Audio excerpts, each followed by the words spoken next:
프로그램은 주님의 사랑과 은혜를 나누기 위해 제작되었습니다.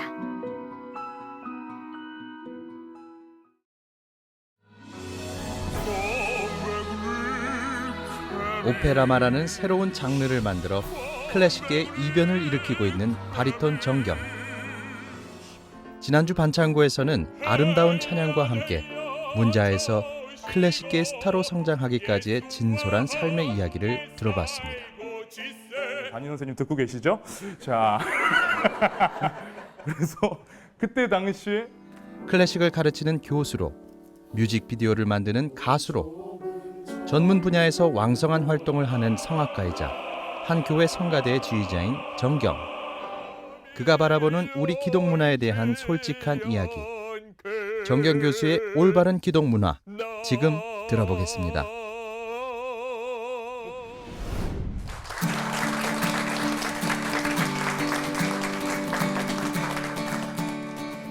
안녕하세요. 치유와 감동이 있는 토크 콘서트 반창고의 이동규 목사입니다. 봄이 분명히 왔었던 것 같은데 날이 금세 더워졌습니다. 이제는 어디에도 봄의 기운을 찾기가 어렵고 여름이라는 것만 우리 앞에 있는 것 같습니다. 그러면서 시간이 참 빠르구나 라는 생각을 하게 됩니다. 지난주 반창고에서는 아주 특별한 손님을 모셨습니다. 바리톤 정경 교수님. 방송이 나간 후에 정경 교수님에 대하여서 묻는 분들이 종종 있는 것을 보면서 이 반창고 우리가 함께 나누었던 이야기들을 사람들이 듣고 또 가슴에 담는구나 라는 생각을 했습니다. 지난주 우리와 좋은 이야기를 나눠주셨던 정경 교수님, 그 강연이 너무 좋아서 오늘 한 번 더 우리가 부탁을 드렸습니다. 우리가 기다리는 정경 교수님을 모시겠습니다. 박수로 환영해 주시기 바랍니다.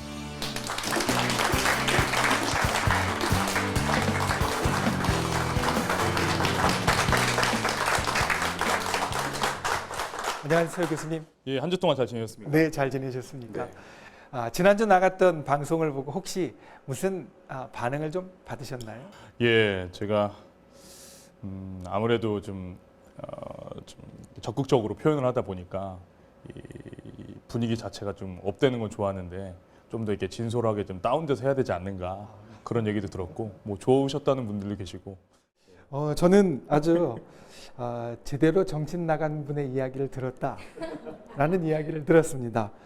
클래식과 오페라, 그리고 내가 좋아하고 사랑하는 것, 내가 생각하는 것, 그것을 위해서 열정적으로 사는 모습이 정말로 제대로 정신 나간 분의 이야기다라는 이야기를 듣고 정말 사역자는 교수님이시구나. 우리 목회하는 사람들은 그런 이야기를 합니다. 하나님께로 받은 소명이 우리에게 있어서 나타나게 되는데 그것을 하는 것이 바로 사역이다. 그런데 그 받은 것, 마음속에 품은 열정과 그리고 그 모든 것들을 나타내는 것을 보고 교수님이 바로 사역자가 아닌가라는 생각을 했습니다. 지난주 감동의 여운이 아직까지 남아 있어서 오늘은 어떤 이야기를 들려주실지 기대가 되는데요. 오늘은 어떤 이야기를 들려주시겠습니까? 예, 올바른 기독 문화에 대해서 오늘 좀 대화를 함께 나눠볼까 이렇게 생각하고 왔습니다. 미래 선교 또 미래 우리 기독교는 문화 싸움, 문화 전쟁을 해야 된다라는 생각을 저도 합니다. 무대 활동을 하시는 성악가시고 그리고 플레이어신데 이례적으로 이론인 예술 경영학 박사를 취득하시고 문화예술 전문가이시자 대학의 교수로서 또 재직하는 교회에서는 지휘자로서 예배 음악을 책임지고 있는 사람으로서 기독교 문화에 대해서 많이 고민하셨을 줄로 압니다. 그에 대해서 좋은 이야기를 오늘 우리들에게 나누어 주신다고 하니 박수로 청해서 들어보겠습니다.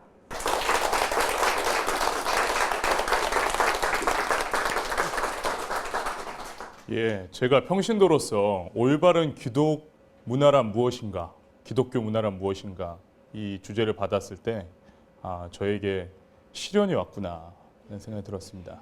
여기서 말을 잘못했다간 바로 은퇴할 수도 있겠다라는 생각을 하게 됐습니다. 솔직히는 제가 해야 될 이야기는 아니라고 생각합니다.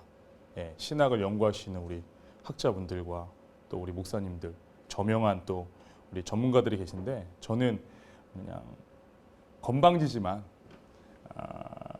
좀 더 솔직하고 그리고 진솔하게 한번 오늘 대화를 나눠보려고 합니다. 그래서 저는 보이지 않는 기도와 눈에 보이는 찬양, 이 두 가지 키워드를 가지고 여러분과 함께 대화를 나눠보려고 합니다. 자, 문화에 앞서기 전에 우리 기도 얘기를 좀 해보고 싶은데 여러분들 기도를 어떻게 하십니까? 우리 하나님 입장에서 한번 생각해 볼까요? 지구 인구가 몇 명이죠? 60억, 70억, 예, 그 정도 된다고 했을 때 그렇다면 우리 믿는 사람은 몇 명입니까? 예, 다들 고개를 가우뚱하고 계신데 제가 어려운 질문을 드렸죠. 30억이라고 가정을 했으면 좋겠습니다. 30억 인구가 기도를 매일 하겠죠. 주님께서 아마 이 모니터를 보고 계실 겁니다. 컴퓨터가 이렇게 있는데 계속 기도가 올라오겠죠. 특히 우리나라는 많이 올라올 거예요. 새벽 기도도 하니까 막 올라올 겁니다. 그럼 대부분 저는 거의 100%가 다 어떤 기도죠? 뭐뭐를 해달라. 이런 것이 필요하다. 라는 기도가 좀 올라올 거라고 저는 생각을 했습니다. 저는 이렇게 기도를 합니다. 뭘 해달라고 하지 않고 질문형으로 기도를 합니다. 주님, 제 상황은 지금 아시죠? 아멘. 그렇게 되면 유일하게 얘는 질문을 하네 라고 유달리 보지 않으실까라는 생각에 그렇게 기도를 하는데 그렇게 하고 저는 그 다음에 이루어진 행동에 대해서 그것이 내가 원하게 됐든 안 원하게 됐든 저는 응답이라고 저는 생각을 합니다. 자, 여기에 있어서 이제 좀 다른 주제로 전하고 싶은데 아무래도 문화다 보니까 제가 오늘 소개하고 싶은 인물이 한 명 있습니다. 바로 독일의 작곡가 루드비히 반 베토벤입니다. 혹시 베토벤 모르시는 분 계신가요? 다 아시죠? 베토벤 하면 어떤 키워드가 떠오르십니까? 운명 말씀하셨습니다. 또 지금은 많이 없어졌지만 그 후진하는 운전자들에게 큰 기쁨을 줬었죠. 띠리리리리리리리 엘리제를 위하여도 베토벤 작품이고 또 어떤 키워드가 떠오르죠? 국민학교 교과서에 많이 나왔을 텐데 그렇죠. 뭐 운명도 있었고 뭐 교향곡의 황제, 천재 이런 화려한 키워드들이 많이 있습니다. 저는 오늘 세 가지 키워드를 여러분께 소개하고 싶습니다. 베토벤의 아버지는 테너 가수였습니다. 저는 바리톤 가수입니다. 근데 문헌에 따르면 삼류 테너 가수라고 적혀 있었어요. 즉 전공을 하셨지만 무대에 설 수 있는 기회가 많이 없었던 것으로 사료됩니다. 잘 못하신 것 같아요. 그 스트레스를 그 자격지심을 아들에게 풀었습니다. 새벽 늦게까지 연습을 시키고 아침 일찍 깨워서 연습을 시켰어요. 나이도 속였습니다. 모차르트한테 오디션 받을 때 나이가 실제로 더 많은데 천재임을 부각하기 위해서 이 나이도 속이고 비교적 좀 못된 아버지를 베토벤은 만났습니다. 두 번째, 베토벤이 죽었을 때 몇 명이 왔을까요? 장례식장에. 무려 2만 명이 왔습니다. 지금으로 환산하면 뭐 2천만 명이 넘을 수도 있는 숫자죠. 그만큼 존경받고 위대한 작곡가였습니다.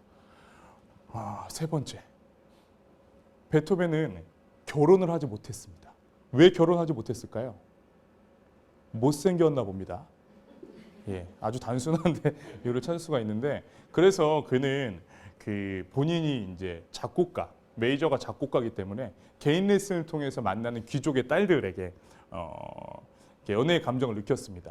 하지만 돌아오는 대답은 같았습니다. 교수님, 저는 교수님을 좋은 선생님으로 보지만 남자로서는 아닌 것 같다.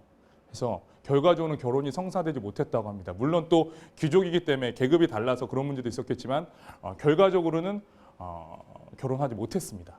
자, 이 세 가지만 보더라도 안타까운데 마지막 또 하나 키워드가 있습니다. 베토벤이 결정적으로 작곡가로서 가장 활발히 활동했을 때 어떤 일이 있었죠?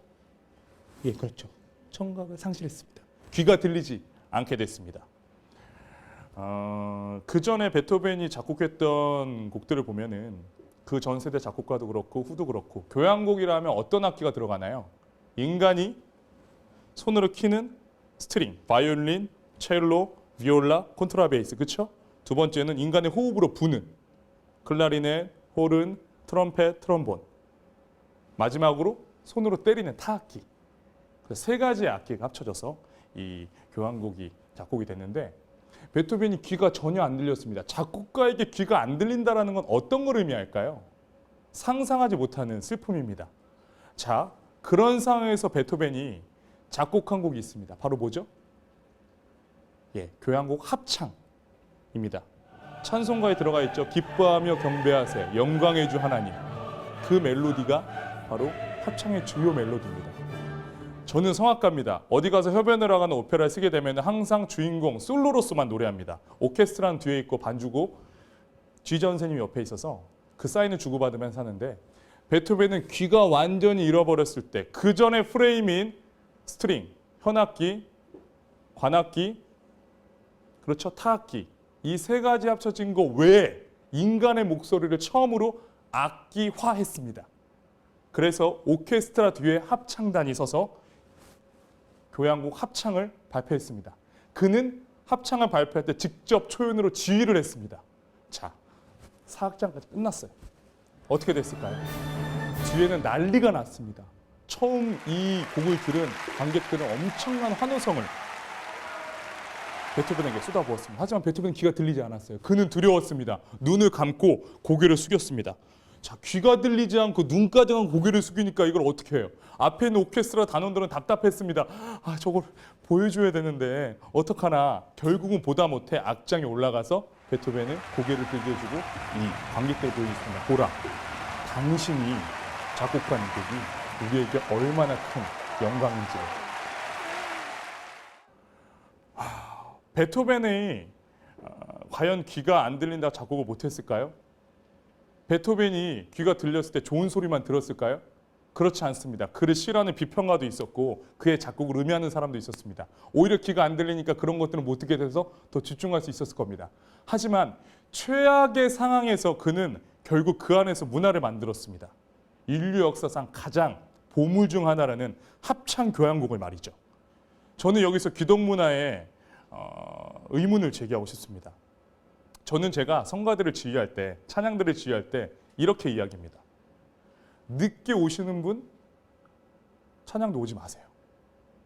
찬양대 연습하는데 카카오톡, 문자 메시지, 전화 받으러 중간에 나가시는 분 찬양대 나오지 마세요. 그 이유는 이렇습니다. 제가 KBS 교향악단이나 예술의 전당 콘서트를 쓰는 무대를 준비할 때 어떻게 준비합니까? 한 달 전, 두 달 전, 15일 전부터 엄청난 컨디션 관리, 전화도 안 하고 문자 굉장히 조심조심 마지막 무대라고 생각을 하고 준비를 합니다. 왜? 세상 사람들에게 인정받기 위해서, 내가 하는 예술을 인정받기 위해서. 근데 우리는 주님께 드리는 찬양의 매너리즘에 빠져 있습니다. 말이 된다고 생각하세요? 저는 단원들에게 얘기합니다. 저보다 나이 한참 많으세요. 권사님도 70, 80. 나이가 중요합니까? 저는 하나님께 나중에 이런 소리 들을 자신이 없어요. 너 성악가로서 그 무대, 좋은 무대 쓴다고는 그렇게 준비하면서 감히 건방지게 나한테 찬양하는데 카카오톡 보내고 문자 메시지만 전화 받는데 그대로 내버려둬? 네가 예배위원이야? 저는 그런 원망 들을 자신이 없어요. 올바른 기독 문화, 이 포괄적인 이 방대한 범위를 제가 감히 말할 자격은 없습니다. 하지만 우리가 기도하고 찬양하는 사람으로서, 저 또한 기도하고 찬양하는 사람으로서, 조금 더 연구하는 사람으로서 감히 말씀을 드리자면, 저는 세상에 준비하는 것보다 더 엄격하고 철저하게 준비하고 발표해야 된다고 생각합니다. 우리는 믿는 사람이니까 봐줘, 은혜로 하자. 예전의 교회는 굉장히 세련됐습니다. 결국 우리 기독교, 개신교가 나온 것이 무엇입니까? 죄를 지어서 아무리 죄를 지어도 면죄부만 사면은 천국에 갈 수 있다. 이것이 틀렸다라고 이야기를 하고 우리가 새롭게, 그리고 보다 혁신적이게 주님을 올바르게 믿는 것이 저는 기독교라고 생각합니다. 거기서 파생되는 문화가 설렁설렁 넘어가서는 안 된다라고 생각합니다. 대한민국, 우리나라 주님이 충분히 축복해 주셨습니다. 눈에 보이는 어느 곳에 다 교회가 있습니다. 하지만 우리가 지금 세상에 떳떳합니까? 교회가 세상을 걱정해야 하는데 세상이 교회를 걱정하고 있습니다. 이것은 바로 문화에서 오는, 우리가 문화로서 극복해야 되는 과제라고 생각합니다. 저는 세상보다 더 철저하고 짜임새 있고 완벽하고 실력 있고 결과적으로는 매력 있는 문화를 만들어서 나가야 한다고 생각을 합니다. 제가 이 정원교회에서 임마누엘 찬양대 지휘자로 있는데 제가 이렇게 과격하게 다소 좀 격하게 이렇게 말씀을 드리면 처음에는 굉장히 놀라셨다고 말씀을 하십니다. 그렇다면 과연 그렇게 엄격하게 잣대를 들이대고 실력은 어떻게 해야 되는 것인가? 이것은 조금 저는 다른 문제라고 생각을 합니다. 모든 것은 자세거든요. 저희 성가대 찬양대는 연세가 꽤 높으십니다. 권사님들이 여성 권사님들이 훨씬 더 많으시고 집사님들도 계시고 남성분들 아주 극소수가 계신데 70명 가까운 이분들이 솔직히는 일주일에 단 한 번 오셔서 1시간 반 정도 연습을 하고 이제 무대에 올라갑니다. 예배 이 찬양대 자리로 올라가는데 이렇게 제가 지금 과격하게 얘기를 하고 강하게 얘기를 해서 무대에 올라갔을 때 처음에 좀 뻣뻣하셨어요. 하지만 저는 이 찬양 실력에 대해서는 또 다른 얘기라고 생각을 합니다. 그 자세가 올바랐을 때 만약에 세상 무대에서는 실력이 안 되면 어떻게 될까요? 바로 아웃이 됩니다. 하지만 제가 생각하는 이 기독 문화, 특히 이 성가대에서 지휘자로서의 저의 생각은 그런 세상보다 더 엄격한 자세를 갖추고 그에 나오는 찬양은 주님께서 판단하실 일이라고 생각을 합니다. 오해를 하시는 분들이 가끔 계세요. 우리는 전문가들이 아닌데 이렇게 잡아서 뭐하냐. 전문가보다 더 전문가 같은 자세는 필요하지만 전문가보다는 한참 모자라는 소리를 내도 저는 전혀 문제가 되지 않는다고 생각합니다. 그것은 결국 우리에게 평가받는 것이 아니라 함께 드리는 것이기 때문입니다. 여러분들은 과연 여러분들의 일상에서 어떻게 적용시킬 수 있겠습니까? 예배위원이 아니고 평신도라 할지라도 저는 충분히 적용시킬 수 있는 부분이 있다고 생각합니다. 예를 들어 예배 올 때 어떤 옷을 입고 나오시나요? 만약 여러분이 대통령이나 혹은 더 이 중요한 분을 만난다고 했을 때 주님과 만날 때보다 더 신경 쓰지 않으십니까? 잘못된 거라고 생각합니다. 가장 좋은 곳을 내어줄 수 있는 그 자세, 이것이 올바른 기독 문화가 아닐까요? 저는 그렇게 생각합니다.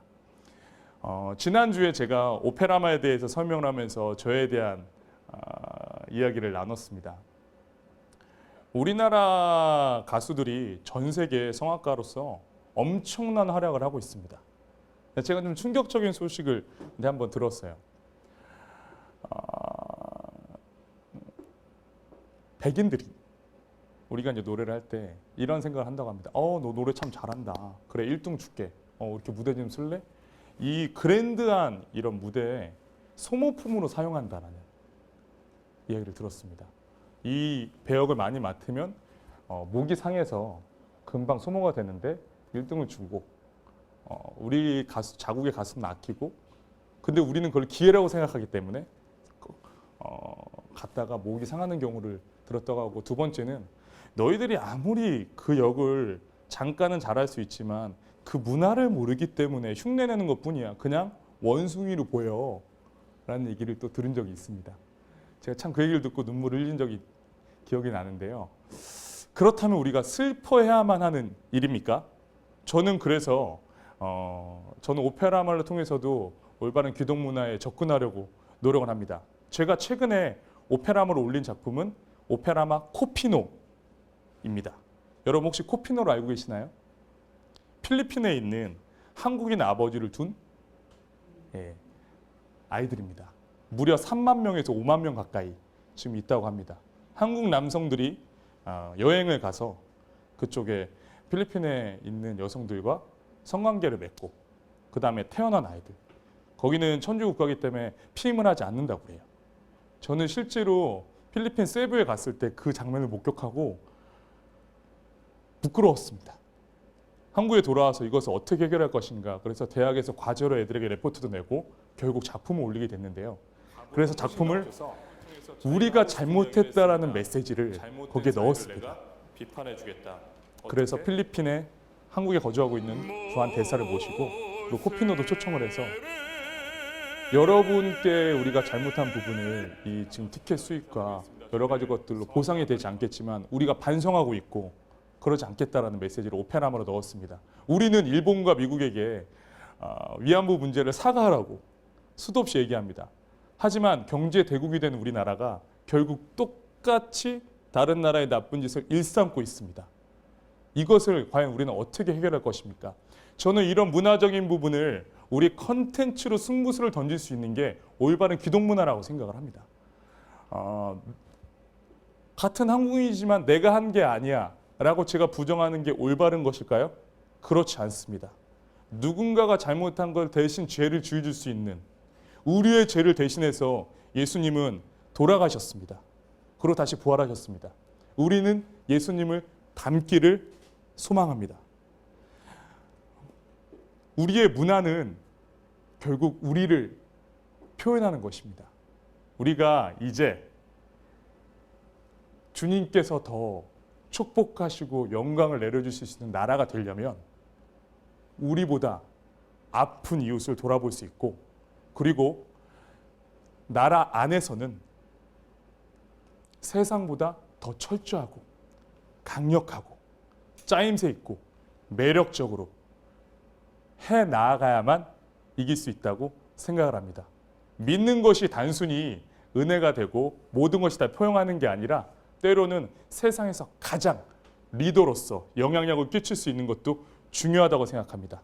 저는 올바른 기독 문화에 대해서 이렇게 생각하고 여러분들과 대화를 나눴습니다. 감사합니다. 교수님 감사합니다. 기독교 문화에 대한 귀한 생각과 또 때로는 고민과 또는 우리에게 있어서 질책하는 귀한 얘기를 들었는데요. 때로는 이런 고민을 실제로 합니다. 우리 자녀들과 또 우리 주변에 있는 사람들을 보면 내가 신앙인인데 이런 노래를 좋아해도 될까? 가령 대중 가수들의 노래나 아니면 대중 가수들의 공연이나 때로는 그것이 기독교적인 것과 큰 상관이 없을 것 같은, 때로는 반대되는 것 같은 그런 것들을 놓고 고민하는 사람들을 만나게 됩니다. 그렇게 고민하는 사람, 기독교 문화와 그리고 일반 대중문화 사이에서 고민하고 있는 때로 우리 청년들이나 우리 자녀들에게 어떤 이야기를 혹시 해주실 수 있으시겠습니까? 대중문화와 기독문화에 대해서 많은 우리 청년들, 형제 자매들이 고민하고 힘들어하는 걸 알고 있습니다. 저의 철학은 그렇습니다. 주님과 나를 바라봤을 때 내가 떳떳하다고 생각하면 그건 올바른 무당입니다. 누구도 판단할 수 없습니다.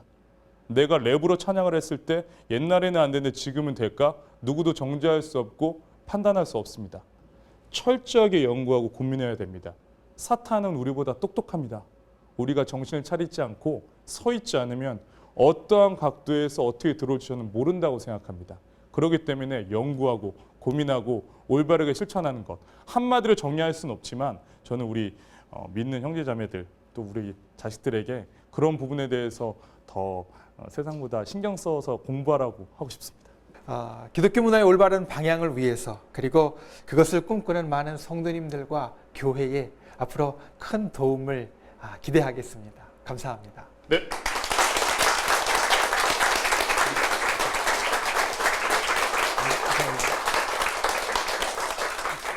제가 때로 강단에서 학생들을 가르칠 때 이 문화 또는 문명에 대해서 그 본래 말의 뜻이 어디였던가를 언급하곤 합니다.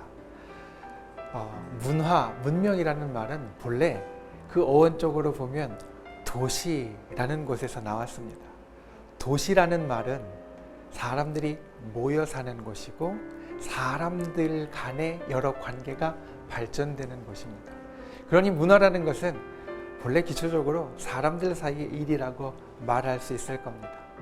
그런데 기독교 문화라고 한다면 기독교, 나와 하나님, 나와 예수님, 나의 신앙, 그것 안에서 우리가 살아가는 이 모습을 이해하려고 하는 노력을 말하는데, 신앙 안에서 우리가 인간이 살아가는 인간관계 가운데서 일어나는 일들을 이해하는 것은 쉽지 않은 일이지만 우리에게 주어진 숙제입니다. 그 숙제를 열심히 풀어가고 계시는 정경 교수님의 이야기, 특별히 우리가 보다 더 철저하게 기독교적이 될 때 그것이 올바른 기독교 문화를 위한 시작이다 이 말을 오늘 기억하고 싶습니다. 세상과 신앙 사이에서 고민하고 아파하십니까? 보다 철저하게 기독교적이 되면 우리가 그것을 넘어설 수 있습니다. 치유와 감동이 있는 토크 콘서트 반창고, 다음 시간에는 더욱더 귀한 우리 주변의 사랑 이야기로 여러분을 찾아뵙겠습니다. 안녕히 계십시오.